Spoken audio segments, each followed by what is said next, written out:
Hey sister, how are you? Um, yeah, so I'm gonna do a reading for you. Even if we're not meeting, I will do a reading for you. I will do a reading for you. So it's interesting because I when I saw the reading for the 22nd through next week, I was like, Jenny might have a little bit of a challenging time because I got Sekart negative, Sebek negative, and Sekart has to do with. Well, one thing that I would say, and I have to be careful. I have to just tell you this. I have to be careful to make sure that I can be as objective as I possibly can be, because I know I'm a little bit more biased with you maybe than most other ladies, just because I've known you for so long. So I just want you to take, as we say in La Leche League, take what works for you and leave the rest. So the first thing that comes to me is something about feeling empowered. And it's important for you to walk in your power, even if you feel like you don't have full control. You don't want to think the thoughts, I don't have power. You want to walk empowered. Another thing about Sekar is it's about sticking with the plan. And with it being in the negative, it might be the plan isn't being followed. There's a plan that needs to be followed. And the best plan to follow is the plan that has been intuited. Um, Sakart is about structure, and it's about, it could be you just like it's out of your hands. There's a lack of structure in some regard, but you definitely want to lean into whatever structure is available to you at that moment. It could be, lack of structure is going to lead to some situation. It's interesting because Seker rules your seventh and eighth houses.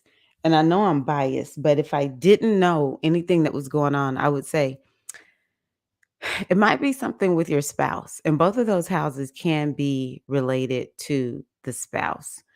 Um, and it's interesting. I've looked at your your lunar return charts for the next 6 months, just so I can get a projection for you.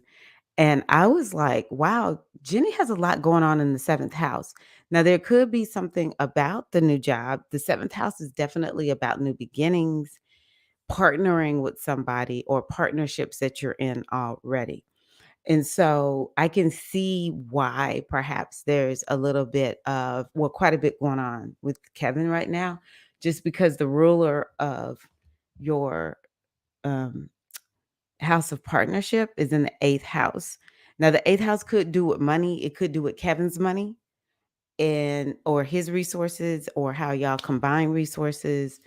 And it could be he's going through some major changes right now. And of course, the eighth house could deal with wounding. It could have to do with the body. So yeah, I think that's interesting. I do think perhaps it might be largely related to Kevin, and that's why it's like I have to be careful of, am I being biased? Is this what it really is? If not, then I would say, like, if I didn't know anything, I would say it's just important for you to follow the plan and stick with the plan. The more you stick with the plan, the more you keep structure, and the more you walk empowered, the better. And also, patience is key right now. The other one I pulled was Sebek negative. And so, Sebek negative, it could be that like some stinking thinking, negative conversation, something like that is contributing to any issues that you have over this next week. It could be something with the mental health. So I would encourage you to do some mindfulness, some breath work is another one that I would recommend. Even some yoga. I think yoga would be good. And yeah, Cvic is definitely about conversation, communication. And if I see Sebek negative, I think I need to watch every word that I say. Also, I need to understand that sometimes communication may be off, and we are getting closer and closer to Mercury retrograde. We might be in the shadow of Mercury retrograde at this point. So, definitely people like all the mercurial stuff is coming up. Mercury is going to retrograde in your 11th house and your 12th house. So the 12th house is definitely one that has to do with healing and spirituality, the subconscious mind, ancestors, um, spirituality, creativity. It covers quite a few bases, but I would think that Mercury retrograding in your 12th house is definitely going to bring up some healing topics for you. Maybe even, and I just say this, it may not be necessarily anything bad or good. I'm saying this with a lot of neutrality, but some secret may come out. But it's not necessarily like secrets could be like the ancients didn't tell us everything. Might be you get some deep mystical message or whatever. It could be maybe there's some healing that comes for you in your mind once Mercury starts retrograding. Um, right now, Mercury is in your 11th house. And so this is a really good house for you, but it is a house that has something to do with wounding. Let's see here. Where's Venus? Honestly, as I looked at your lunar return charts, I was like, I don't know. I just feel like Jenny's going to get this job. If it's not that job, it's going to be something soon coming up for you. I just get that feeling. Um, don't forget, there's going to be a new moon workshop. And so you can watch the replay if you can't attend live. It will be in the Podia portal.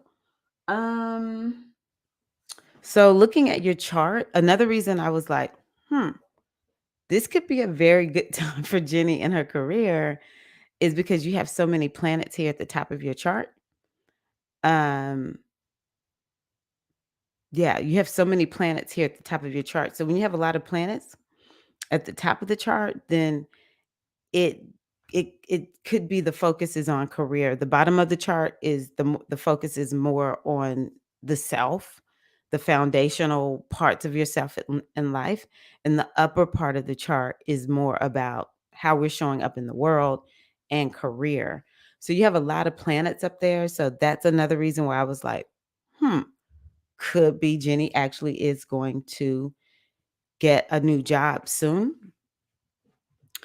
Um Let's see here. That Saturn on your Mars, I think when you talked about how good you were feeling, I was like, okay, it's playing out like I was hoping that it would, in terms of your energy.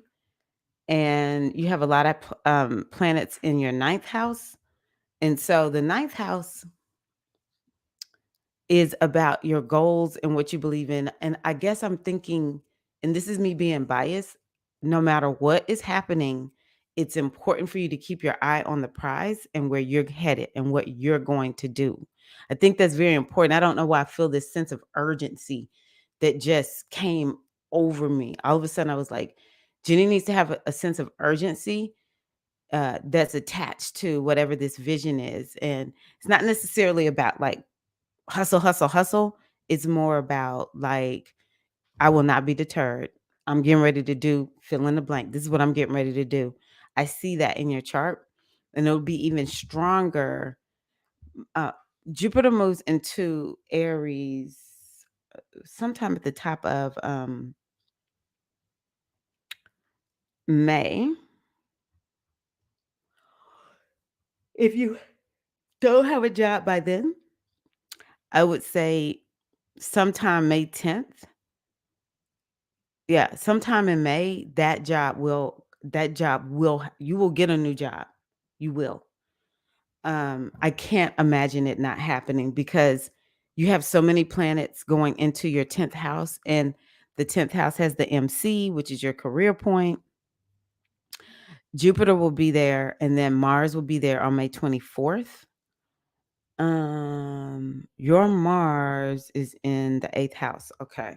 So Yeah, again, I can see you working from home or doing something alternative. Definitely you got businesswoman type energy.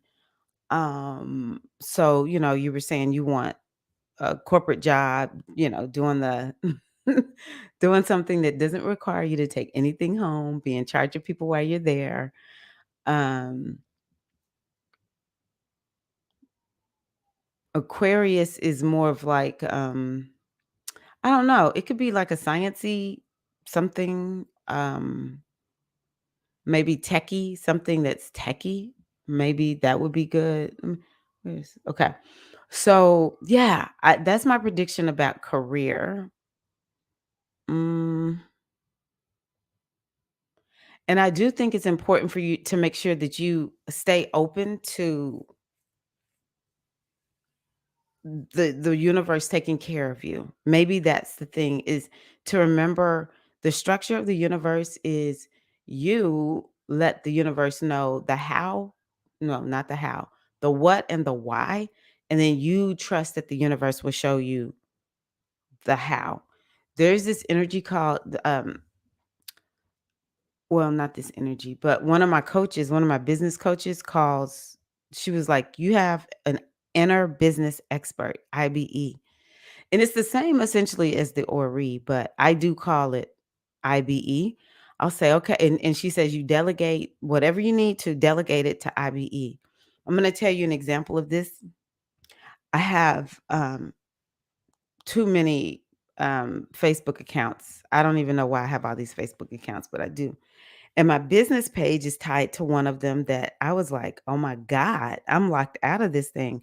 I've tried to get back into it. I don't exactly know what to do. And finally I was like, "I'm just gonna ask my IBE." Girl, I was in that thing within, I think, well, it was a very short amount of time, like an hour or so, maybe less.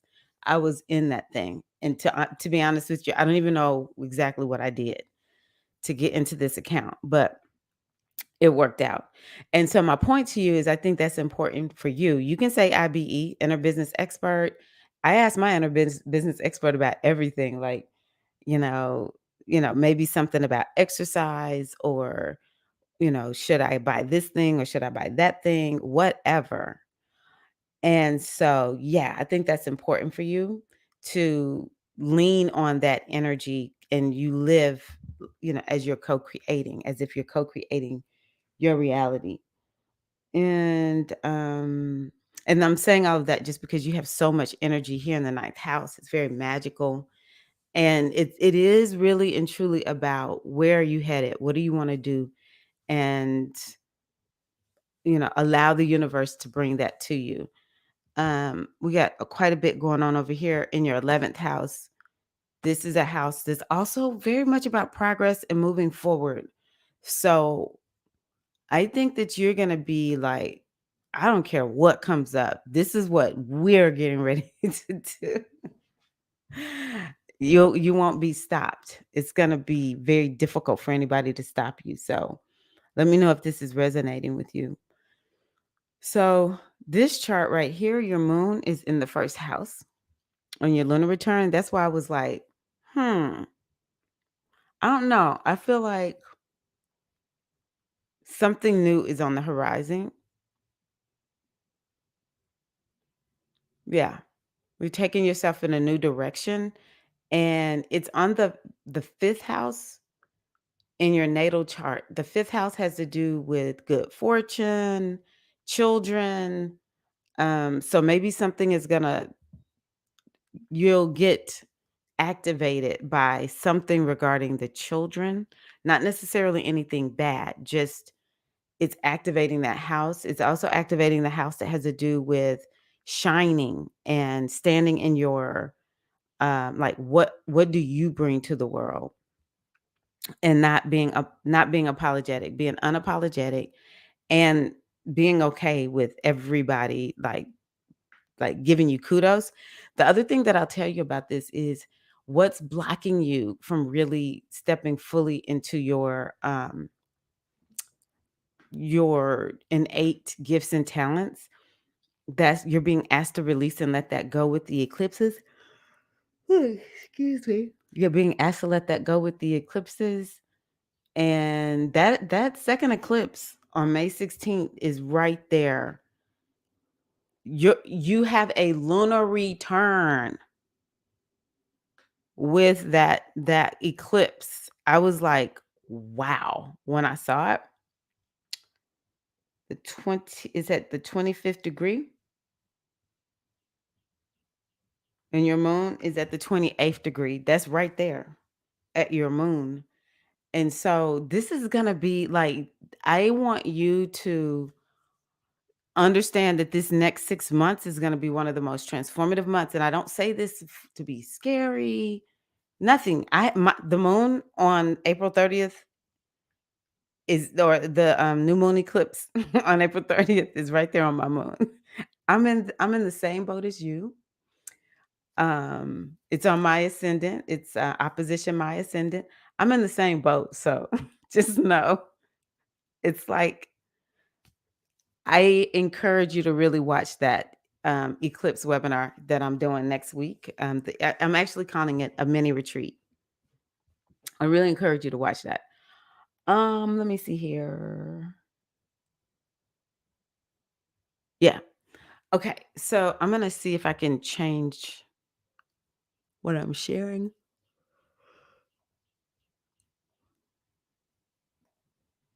Mm,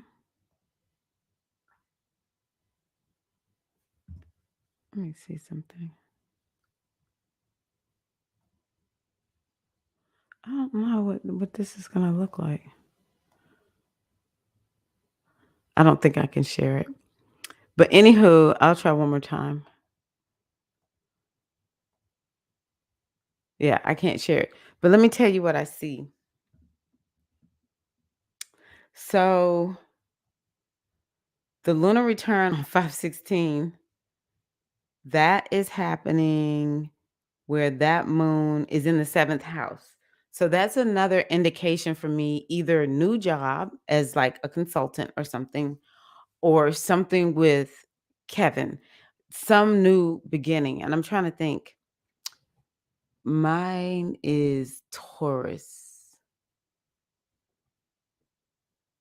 It's not all the time about Craig. It could be there's quite a bit coming up about relationships, but I definitely see the seventh house is definitely a time where you can begin something anew. And I do perceive the seventh house as being one that is about, it can be a house that's about business because that's what business is about relationships. So it's another reason why I was sort of feeling like, maybe you will get this job pretty soon. And then Cancer is on the third house, another house that has to do with business. It has to do with the mind.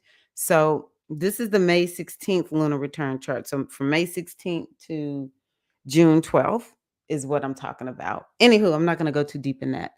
I just want to kind of look ahead to see what are you, what are you really dealing with? And then in this one, the lunar return is happening in the second house, which is a money house, and it has to do with self-care and um, releasing, like what needs to be released in order for you to take care of yourself. If continued releasing regarding your um, what is it called? Your self-worth and your self-value. And again, something about money is what is coming up in this chart, and it is very close. The south node is very close to your moon at that point. And so I think that this could be a really pivotal month from the June 12th through July 10th. I think it could be a really pivotal month for you in terms of um, your health and well-being. So just really pay attention to the clues.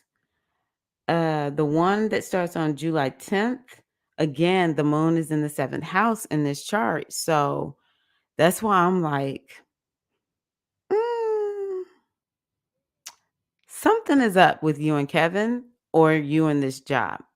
Something is up. And Cancer is the third house. So this is why, you know, I just think the next 6 months is gonna be really, really transformative. And it's better, we all know, with Oya to just surrender. And then in this one, the moon is in the 3rd house. So this is August 6th to September the 2nd. So for this one, it's happening. And so it's a lot about relationships, partnerships, new beginnings, as well as something with the mind and communication.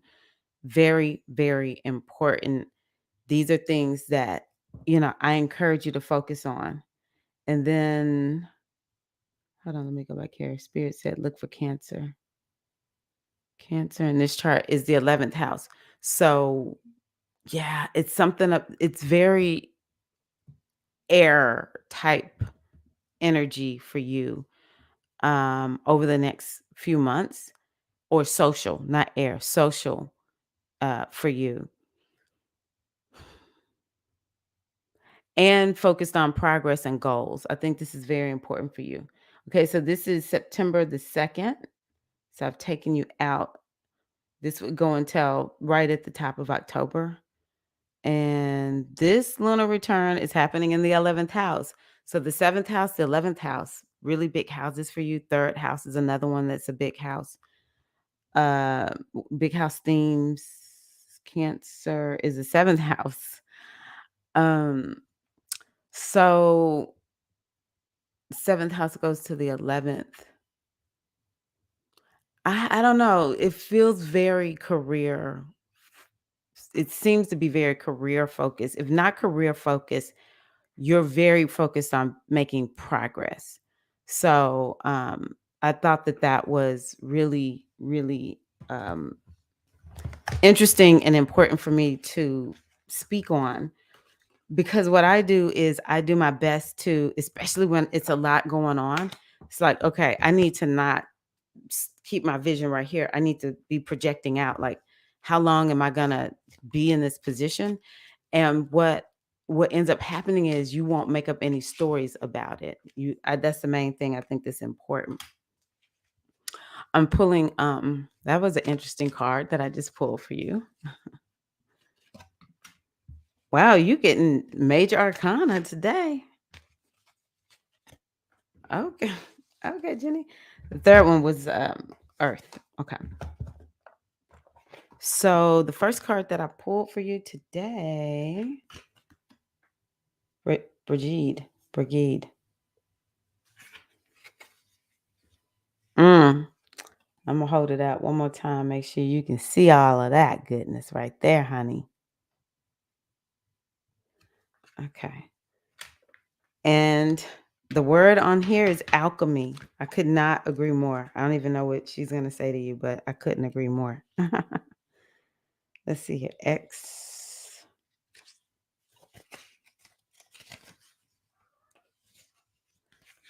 I'm gonna put my things on so I can make sure. Okay. They've started hurting my head, but I got so used to being able to know what I sound like. So I love this one. She's represented by Sagittarius. And, the other thing that I was thinking is this is Ginny's people here. Brigide, or Brigide, the great mother goddess of Ireland, is the Celtic goddess of fire. She brings healing, inspiration, and divination, the powerful alchemy that is the dynamic combination of forces. Poetry, music, art, and metalsmithing are her gifts to the world. She is the goddess of herbal healing, born with a flame ascending from her head, eternally connected to the universe. She is the divine creative spark, the perfect synergy and alchemy of ideas and forces that coalesce into art and beauty. Brigitte is cloaked in her power. Wow, I talked about that power, standing over a boiling cauldron of creativity, generating fertility and new life. She brings the Sagittarius fire of insight and regeneration. And so that ninth house is is very similar to uh, Sagittarius. In communication, she brings insight and regeneration in communication with the spirit world. Through her hands, the beauty of artistic creation comes to earth in blessing and wisdom. Brigitte inspires you to find your own divine creative spark of inspiration and let it blend in alchemy with the creative force to manifest the power of beauty in your world.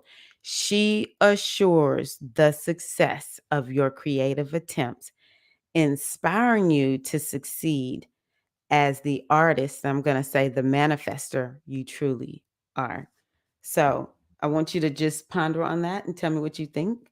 I think Brigitte speaks for herself. Okay, this was fascinating to me. This is another major arcana, Shakti. And I've been pulling Shakti quite a bit here lately. So I'm just going to read what she says. Shakti shows the way to union with the pure force of spirit. She reminds you that you are a being of power, girl, and that you're on earth to let your energy move upward through your body to unite with her and fulfill your deepest desire of union with the primary force of creation.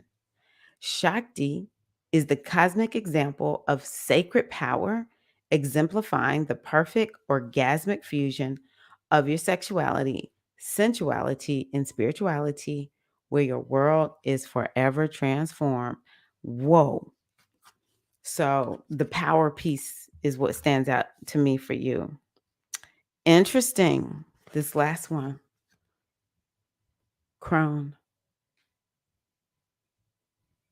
earth crone. She's beautiful.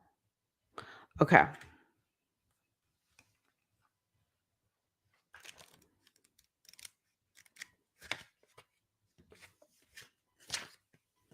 The radiant crown of earth represents the ascension of the body, her very cells transmuted to light.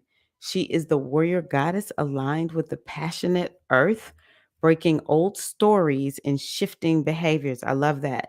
She brings opportunities of new consciousness, heart, mind, and body. She shifts the DNA through her transformative power. The earth crown brings you the power of change and ascension while still embodied. She is here to assist you in letting go of the old in yourself so the identity you have held dear can be released and transmuted into new DNA and new form. Welcome the shift and let your world ascend into integration and healing. So I'm curious to know. Yeah, I know you're busy, but if you do get a chance, what did that mean? How did that stand out to you, dear goddess? All right, so that's your reading for the week. Again, I am holding space for you all, and I hope that Kevin gets healed up really quickly, and that peace and calmness and restoration or can be restored. All right. Mwah. Love you. Take care. Peace.